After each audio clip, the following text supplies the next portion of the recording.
Hello Danielle, my name is Mike Davis. I'm a teaching pro in Southern California at a club called Shady Canyon. Thanks for sending your swing in for the Golf Digest Challenge.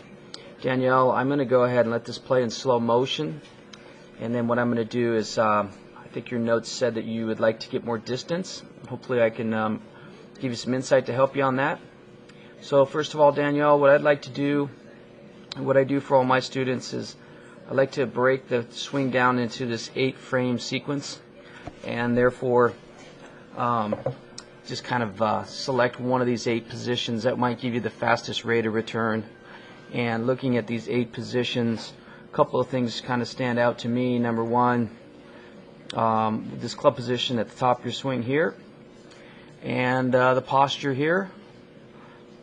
And I think those are 2 things that we might be able to really give you some valuable advice on. So let's go ahead and break this back out into the full screen.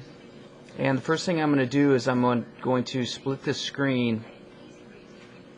I'm going to put a tour player next to you, and I'm going to use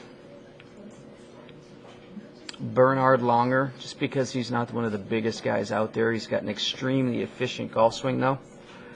And what I'm going to do is just draw some postural lines, and first I'm going to start with him, and I'm going to go basically up ankles to knees, up to the hips, then to the shoulders, and then down through the shaft. And it makes this kind of stick figure thing. If I put a circle around his head, it really will start to look more like a stick figure, the Charlie Brown head. Now if I draw these similar lines in your posture, don't have the same dynamic looking setup. We got our arms coming out at an angle like this, and it just looks a lot like if I took and I came and pushed you this direction, you'd be on your heels quite a bit. If I tried to push Bernhard Langer this way, it looks like I'd get a lot of resistance. He's got some of his weight hanging forward. So that would be the first thing I would try to get you to bend a little more from the hips. So I'm going to draw another line in red, and if we bent a little bit more this way, then your arms would hang more underneath you, and we'd have a greater angle in this area. So if we can increase this angle here between the shaft and your wrists, you're going to have a lot more leverage on the golf ball. So that's the first thing I would have you do, Danielle. So let's go ahead and break this out into your sequence again. Next thing I'm going to do, Danielle, is I'm going to draw what we call a plane tool. What this does is this kind of outlines or shades the area of the swing plane, and there's a lot of conjecture on the swing plane, how big it is, how wide it is, so on. But I'm going to draw that for you, and then I'm going to bring Bernhard Langer up there again. And the first thing I think you'll notice is that the cone on his side is much wider. That's because he's bending over. Now that we have another look at it, it's pretty pronounced, that posture difference. So what we're going to do is we're going to define this a little bit further. I'm going to draw a red line on the bottom of this. I'm going to call that the base of the plane. I'm going to draw a blue line on the top of this shade. We'll call that the top of the plane. Somewhere in the middle is on plane. So anything under the red line is going to be a little inside or shallow. Anything above or on the blue line would be a little bit steep or outside or on top of the plane, depending on who you talk to and what their terminology is. So let's advance this quickly, or slowly I should say. Okay, now part of me wants to say that this is not a great camera angle, but the other part of me wants to say that this is a bit inside. So you can see that either maybe the camera is a bit too high, or let me go back to the beginning, or it's too much down the line. The camera is placed too much this way. Ideally, if the camera is right about halfway between the hands and or the feet and the ball, maybe right where this leading knuckle is, something like that, it's our best angle for the camera. But with that said, we're just going to go ahead and I'm going to track the position of the club head on the way back in this second frame. I'm going to draw a circle around that. I'm going to use a different color. We'll use yellow. That's about where the club head is here. Here's another one. In fact, what I'm going to do is I'm going to I'm going to go back and use what we call the trace tool. It'll be a little bit better, graphic. So we're going to add a dot there. Go to number 2, add a dot there. Let's add another one here.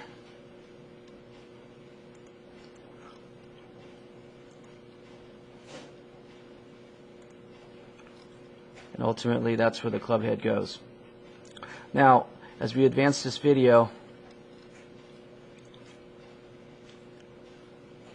it's clearly not coming back in that area there. So I'm going to, at this point, I'm just going to draw some circles where it's coming down.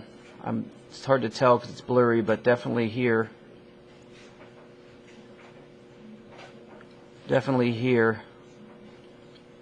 And the next one will be somewhere at the ball. So if I try to connect those points, we've got a completely different path on the way back and on the way down. So we're definitely a little inside and then a little bit less inside, but we're still way inside, way under the plane. So any time that club is changing directions, we lose a lot of speed in the golf swing. So what I'm going to do is I'm going to go ahead and put the plane tool on you once again. Put Bernard Longer up there again. And then I'm going to let these both slide you over just a tiny bit there.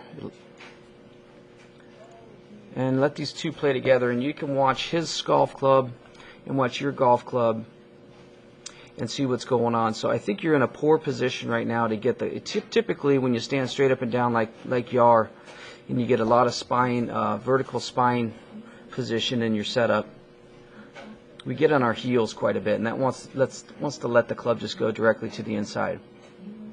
So as you go up, you can see that Mr. Longer stays right inside. Here's another telling point right here, is the way that club is pointing. You can't see the club at the top of his swing because it's pointing directly down the line or this direction towards his target. Yours is pointing somewhere, if it would be way off into right field, but it's so far over it's pointing at the ground. And not uncommon with a lot of female players, very flexible in the wrist, so it's really easy to overswing like that. I'm not that concerned about that.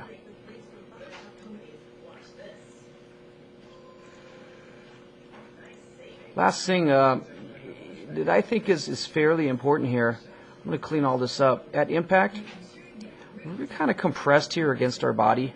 I don't know that we have a lot of extension through the ball. If you look at Mr. Longer here, you can see space. In fact, you can see down at the end of the range through the space between his legs and the end of the club in his hands. So he's got great extension. Really moves it through the ball nice. Do a very nice finish there. So I don't want to pick on you too much. So let's go back to your side of the screen once again. And I'm going to let this go loop a couple times, just a little faster speed. So I think if you got a little better posture, I think you might be able to get the club a little bit more on track, get a little wider swing, get the club in a better position at the top, and create a little bit more speed. So there's 3 basic ways to get more distance. First way, solid contact, get the ball more in the club face, more in the center of the club face. Number 2, square club face. Get it in the center and square it up. Going to have a lot better pressure and leverage on the ball. And number 3 is to create more speed in the swing, and not knowing and not having the correct diagnosis equipment to see what our face impact is like. We can only go with the third choice, is to try to create more speed for you. So hopefully this will help you. Good luck. Have a great summer. Here's contact info for me if you feel compelled to get in touch with me. Thanks again for sending your swing in to the Golf Digest Challenge. One more time on your swing. Good luck. Continue to play and seek out a golf pro that uses the V1 coaching technology. It's very, very helpful. Thanks again.